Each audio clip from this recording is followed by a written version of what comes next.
Como vencer pecados que tornei a praticar? Esse vai ser o assunto do nosso vídeo de hoje e eu espero que você fique conosco até o final. Olá pessoal, tudo bem? Eu espero que esteja tudo bem com você. Muita gente tem lutado contra pecados que haviam deixado no passado, mas que voltaram a praticar novamente. E aí fica aquele dilema, né? Será que eu venci no passado? Eu consegui deixar esse pecado? Ele sempre foi presente na minha vida. O que devo fazer para deixá-lo definitivamente? Esse tem sido o questionamento de muitas pessoas. E eu quero nesse vídeo mostrar para você o que nós devemos fazer para deixar definitivamente aquele pecado que tanto nos molesta. Quais as atitudes corretas? Se você ficar conosco até o final desse vídeo, eu tenho certeza que você vai conseguir deixar aquele pecado que sempre te assola, sempre te perturba, que tira a tua paz. Eu quero mostrar aqui 4 atitudes que você deve ter para ser livre completamente desses pecados que afligem a sua alma. Em primeiro lugar, você deve ver esse pecado como uma ameaça para a tua vida com Deus. Aí, né? É verdade. Romanos capítulo 6, versículo 23 diz que o salário do pecado é a morte. Se você não compreender, se a sua mente não aceitar a ideia de que o pecado mata a sua vida espiritual, mata a sua alma e por fim mata o seu corpo, se esse conceito, essa ideia, essa afirmativa bíblica não tiver na sua mente, você não vai conseguir encarar o pecado como algo muito sério.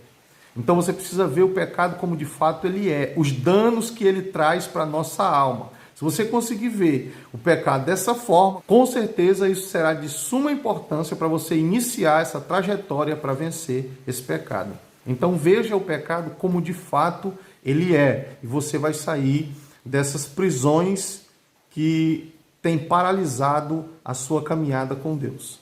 Então encare o pecado como ele é. Em segundo lugar, confessá-lo a alguém que teme a Deus e confessá-lo também a Deus. Por que confessá-lo a alguém?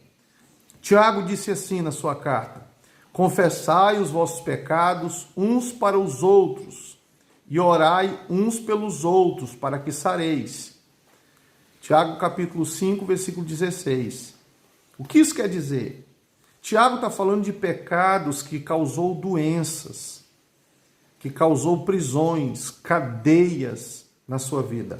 Você precisa entender que eles precisam ser confessados para que percam a força na sua vida.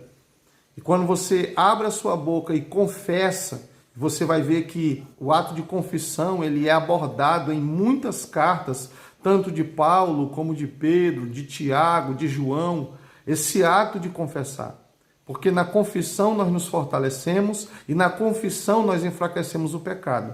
O salmista disse: enquanto eu me calei, os meus ossos envelheceram. Ele estava retratando ali o estado do seu pecado. Enquanto o pecado foi ocultado ali sem confissão, ele atrofiou, ele adoeceu os ossos. Então Tiago está falando de pecados que estão adoecendo pessoas e precisam de cura.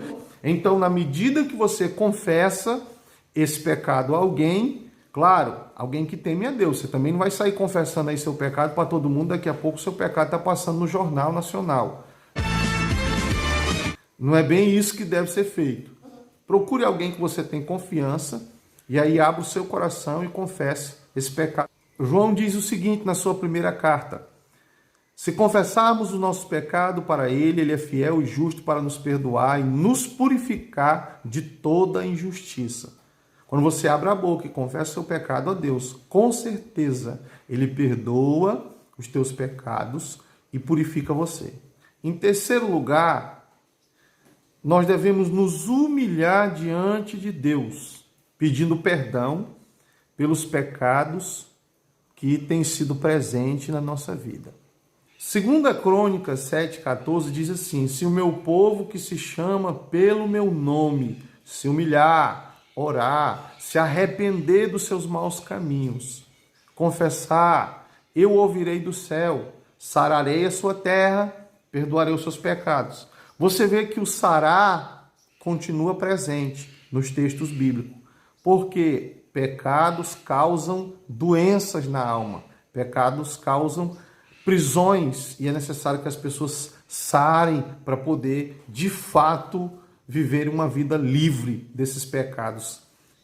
Em quarto lugar, evite o contato com coisas que te levam a pecar. Nós sabemos que os pecados que muitas vezes nos aprisionam, eles vêm por muitas vias. E essa é uma das formas para você ser livre definitivamente. Desfaça o caminho que te levou àquela prática pecaminosa. Entenda, pecado se vence se humilhando, evitando, abandonando aquele caminho, se você quer ser livre. Nós vemos muitas pessoas pregarem que você tem que ir para o meio dos pecadores para que eles sejam livres, mas em primeiro lugar você tem que se cuidar, se preparar, confessar, ser livre das suas culpas, dos seus pecados e pedir que Deus te prepare para ir aos pecadores e anunciar o evangelho. Não é sentar na mesa dos escarnecedores, não é contar piada com os pecadores, não é viver na comunhão com o ímpio. Não é isso que a Bíblia nos recomenda. A Bíblia, na verdade, nos recomenda não fazer isso. Se você quer ser livre, você vai praticar coisas que de fato te fazem livre. Eu espero que esse vídeo tenha contribuído com você. Se não é inscrito no canal, se inscreva e ative o sino das notificações para o próximo vídeo, o YouTube te informar. Que Deus abençoe em nome de Cristo Jesus. Fica nessa paz que Cristo nos dá.